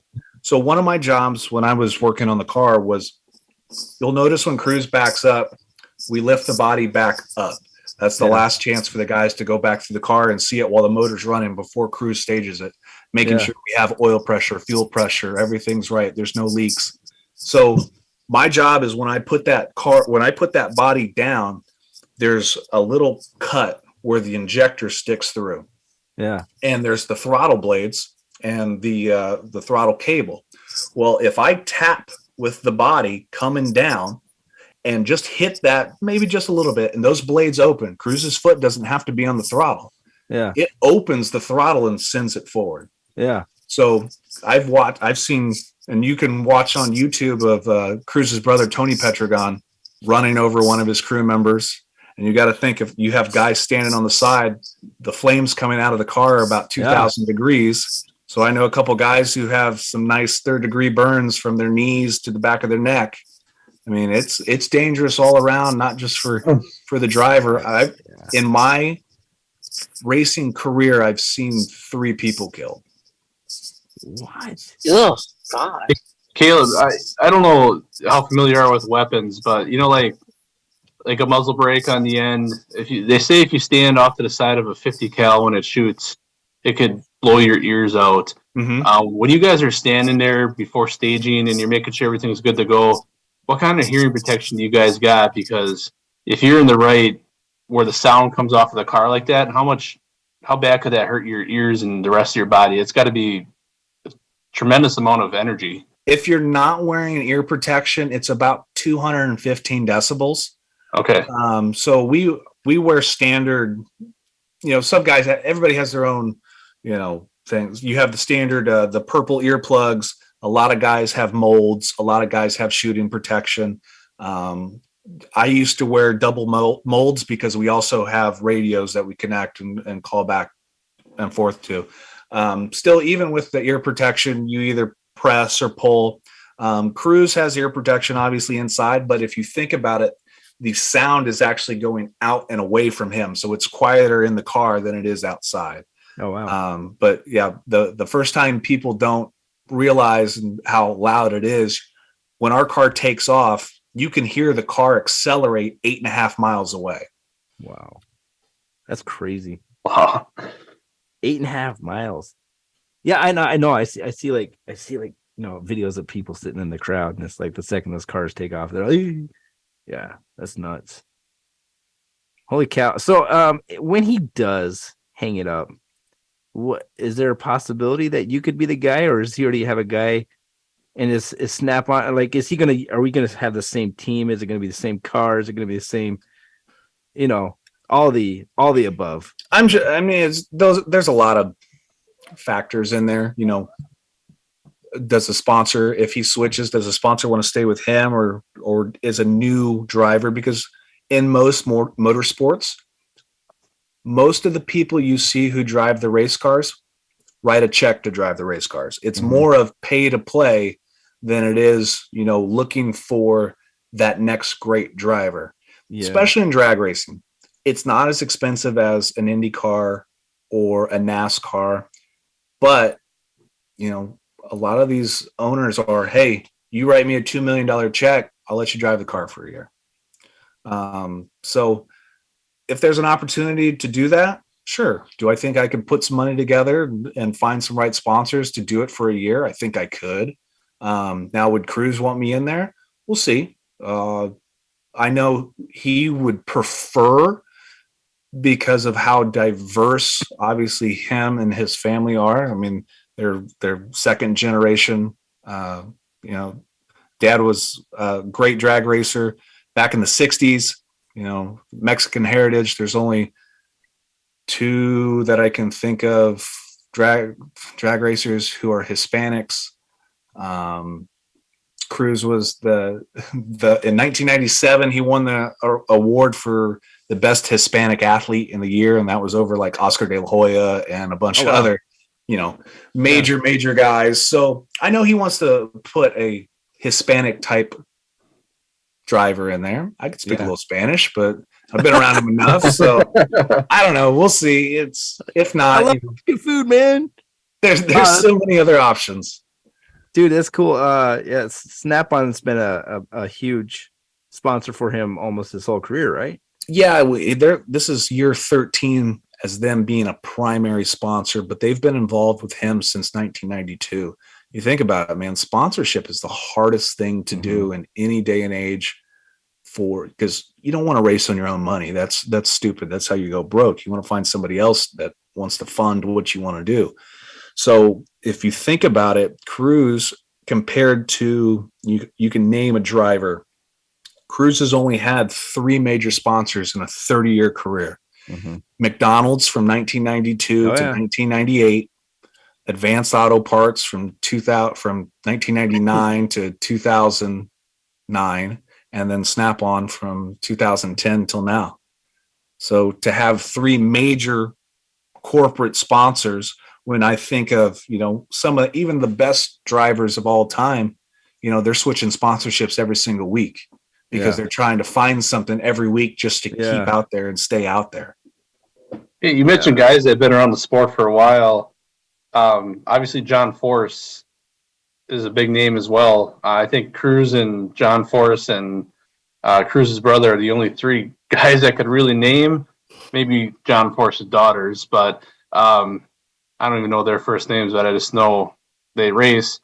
I mean, what's the relationship like? Obviously, they're competitors, but is that competition going to the personal life, into the pit area, or do they get along and all that?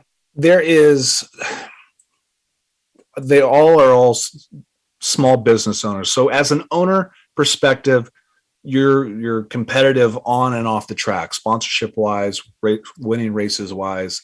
Now, is there rivalries? Hell yeah. Are there people that, don't like each other? Hell yeah. For the crew guys, there's only a handful of crew guys out there in the world, and most people have worked, for every team out there. But are we friends Thursday, Friday, Saturday? For sure. Sunday, are we racing to see who gets more food on their plate? For sure. So, we've had our run-ins with, there was 2019 where Cruz and another driver, Sean Langdon, were back and forth for about half the year, and got to a point where, the crew guys were about to come to blows, and, drag racing is it's kind of like dirt car racing. You know, if there has to be a fight, there might be a fight. Awesome. But for the most part, you know, we come together as a giant family. Unfortunately, we've had a couple of super tragic events that have happened over the last couple of years. The COVID year, 2020, sucked not only just because of COVID, but waking up on my off day to find out that our crew chief at the time, Eric Lane, who was, you know, he's in his early 40s, late 30s, had a 3-year-old daughter, was out with dinner with the guys and was walking back to the hotel and was hit by a car and was killed. So to have that, and then, you know, having to race a couple days later, and then having to, you know, finish the season with that happening. But the race team, the race community, the fans come together. We were able to raise almost $60,000 for his family and his daughter. They had then the very next year on our way out to Vegas, another team from Ohio, the Jim Head team, they had a truck driver who was 24. It was his third year in the circuit and was driving out to Vegas, and another semi came across the median head on, hit him and killed him. So, you know, shit like that happens and it sucks. And even though we are competitors and hell yeah, we want to win each weekend, we want to beat the shit out of everybody, but you know, we're family. And if something happened at the racetrack, off the racetrack, you know, drag racers are the best people you can call because they'll always be there to help no matter what the situation is. Wow. That's gotta be tough, especially that COVID year. I remember when Cruz sent that tweet out about his, what was his position? What was his name again? He was the crew chief. So think about, he was the quarterback of the car. Yeah. So, it was tough. We were racing in Dallas and then we were going to Houston. So we had taken a couple days off between the race, and the guys went to Mineral Wells, Texas to go hang out with one of our crew guys was from that area. They were going to go fishing and go hang out. I drove down to Houston to go hang out with one of my buddies who lives down there. And remember it. I'm laying in one of his rooms, and for some reason I woke up, and then about 3 seconds later my phone rang, and it was one of the office ladies. I'm thinking, you know, why is somebody calling me at 2:30 in the morning? And I picked it up and listened to it, and she goes, "Caleb, are you awake?" "Yeah." "Eric's been killed." And I didn't process it. Yeah, it takes a few days, doesn't it? I mean, a situation like that. But it not even takes a few days, but when the show must go on per se. Yeah. And I think of, like, in wrestling terms, when Owen Hart was killed in the WWF days, you got to go to the track. You have to perform. You have to also take your emotions and think, hey, I can't dwell on something because also we're putting crews back into this car. We have to keep our minds straight because, you know, one nut, one bolt that misses, we're putting crews in danger too. You know, we have time to grieve. We will. And you know, he was killed in Texas. Another thing great for drag racers, Connie Coletta. If you've ever Googled Coletta Air, the massive 747s that fly around, Connie Coletta, his company he's a drag racer, was able to fly Eric's body back to Indianapolis. Oh, cool. So we had, you know, so much that year sucked. And then to finish that all off, so 2 weeks later, we're going to Vegas. We get to Vegas, and 2 of my crew guys test positive for COVID. Yeah. So this is when COVID's still, you know, whatever. The thing. And the NHRA freaks out, throws all my crew out of the race. So they're banned from the track for 2 days, which is the race weekend. So it's Cruz, his girlfriend, our assistant crew chief, and me having to make 4 qualifying runs and a race day run. So luckily I have a great group of friends. I called people in California, in Nevada, North Carolina, Indianapolis. I was able to get 7 guys from across the country to Vegas in 12 hours to help me put a car together and run it and qualify and lose. And that was the most happy time I've ever been, losing a race in the first round and just ready to go fucking home. Yeah. I was so over 2020 and just didn't want to deal with it anymore. I was sick of people getting killed, people getting sick. I just wanted to go home and get away from everything. Yeah, restart. Like, hit a button and restart. Jeez. Exactly. Your friends that came in, did they have any knowledge of? Yeah, I mean, I have them. The good thing about, being out here as long as I have, you have crew guys or guys who have worked on cars. I have a Rolodex of people that have either worked on cars from the 70s, 80s, 90s, past teams. And it's just like, hey, are you available? Or people hear what's going on. Hey, I can drive over from California. I'll be there in 5 hours.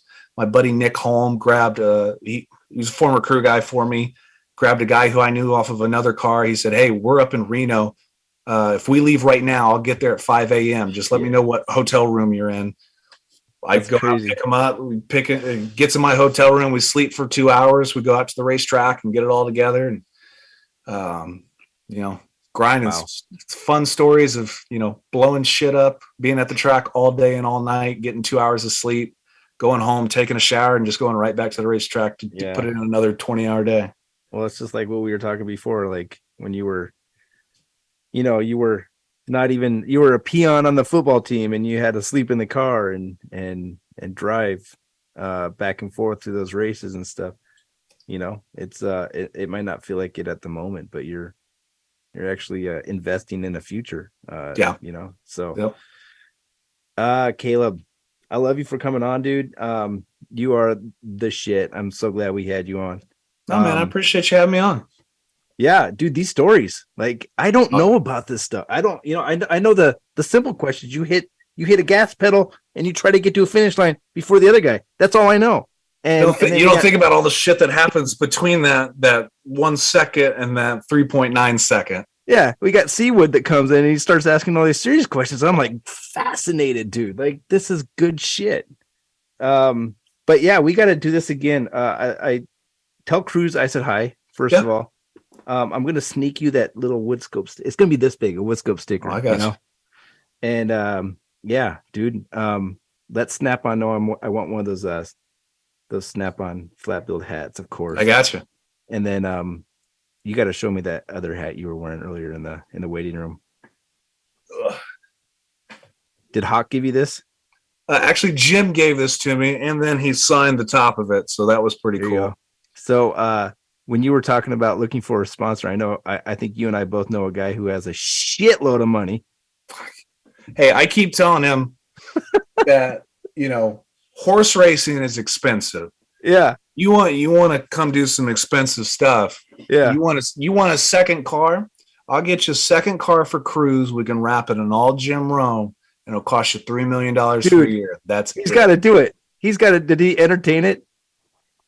I still haven't got him out to the racetrack yet. Dude, you got to get him. He's going to do it. He used to hate soccer. Now he loves soccer. He used to hate a million other sports. NASCAR. You ask any guy who's been out there that I've brought out there, from Mike and Indy to BIC to Caleb. You can watch the video on Caleb's page of what they thought before they got there and after they left. Yeah. Because it's a whole different experience of what you think. You think exactly of, it's just a car going straight for 4 seconds. Yeah. You don't see. Just throw the steering wheel out, dude. Yeah. Like what Hawk said, he walked with me and Cruz from the pit area. Yeah.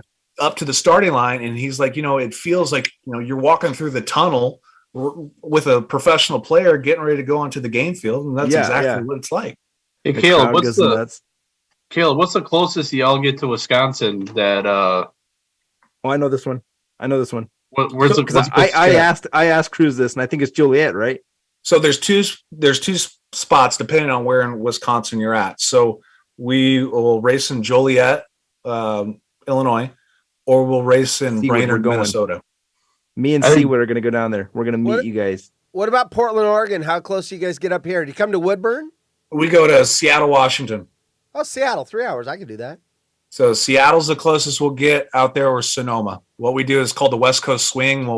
We'll be out on the road for a month, and we'll drive and race at Denver, Colorado, Sonoma, and Seattle.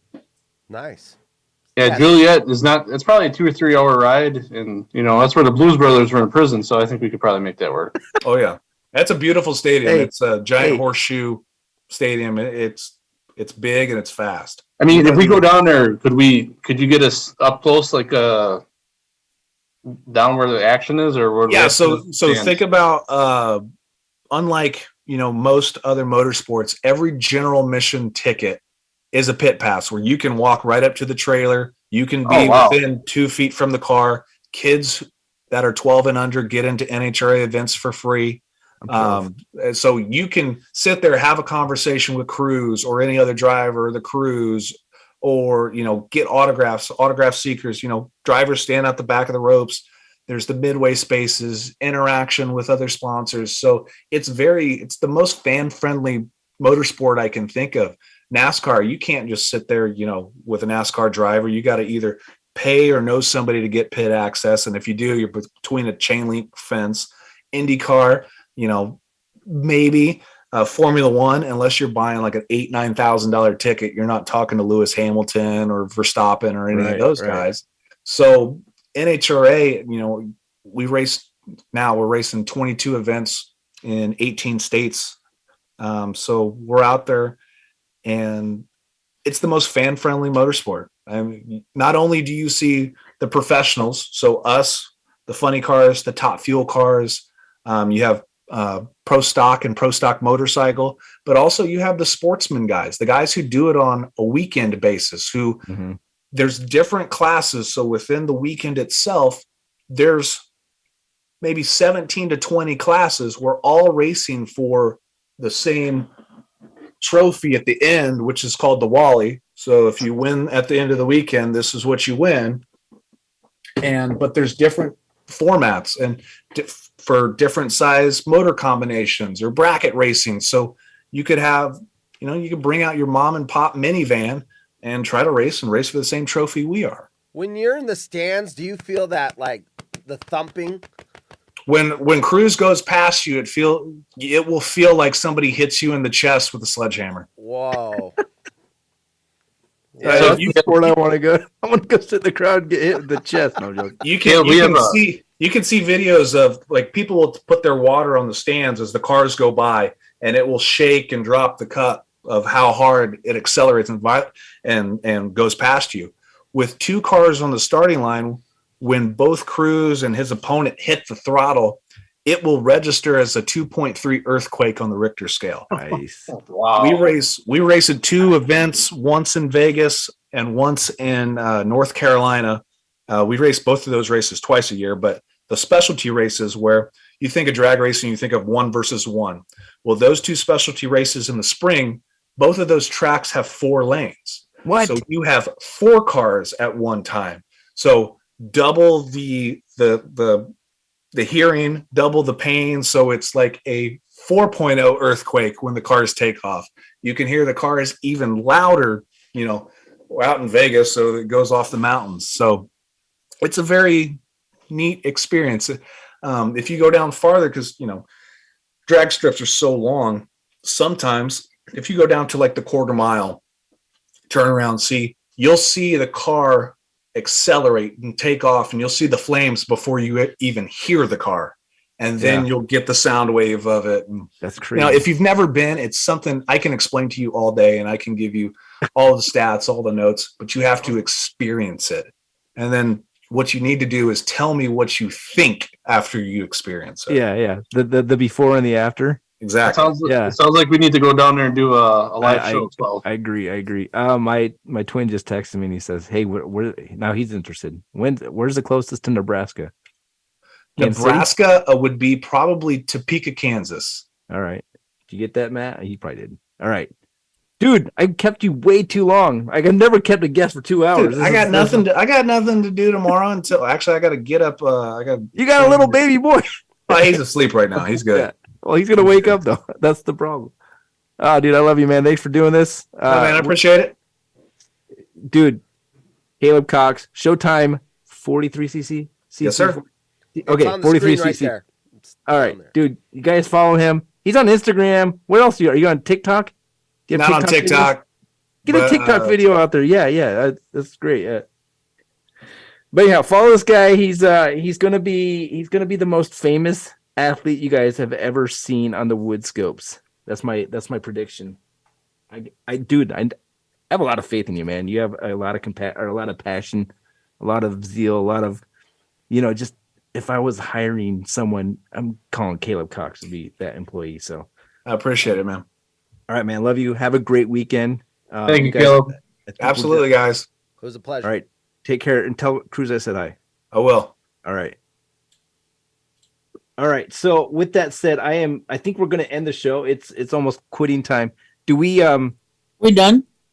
No, it's still going, right? I mean, you didn't end the show yet, Horace, right? No, we're still on. All right. So we do have some TikToks, but it's late. Liz, did you have another story? Are you still in a crowd of people? Oh, I'm at home. No, oh, nice. Okay, well, let's get... I got a question. Probably should ask you Sorry off about- the air, not put you What? on the spot. But No, can ask we do me. the TikToks tomorrow? On the we did this one other time where I didn't get them on the Woodscopes and we put them on the train wreck. Yeah. And they say Woodscopes on every video, and everyone's who like, cares? "Oh, it's all about the Woodscope." That was. That's how they sound. You know what, guys? I'm gonna tell you something. What's up? I'm at this Christmas party. It's at a museum here in San Antonio, like a museum, like in the movie Night at the Museum with dinosaurs and stuff. Yeah. And and the casino is right there. The real where casino? all the exhibits are. Yeah, they had a casino in there. You know how they bring in the tables, like they have Yeah. and people are putting drinks like right next to the big dinosaur exhibits and stuff. Oh, that's normal. Like, no, it's terrible. It is. It's horrible. I'm so glad you're home, though. You want me to tell you how happy I am that you're home? Why? The next time you have a Christmas party, I'm gonna say, "Hey, we'll get you on next time, Liz." We couldn't hear shit. I'm sorry. You know what? I completely forgot it was like the same day, but I didn't want to be like an asshole and be like, telling you, that's right. I'm going to have this big current events segment. And I'm not, when I give my word, I give my word. When I say I'm going to do, that's, I stick with my commitments.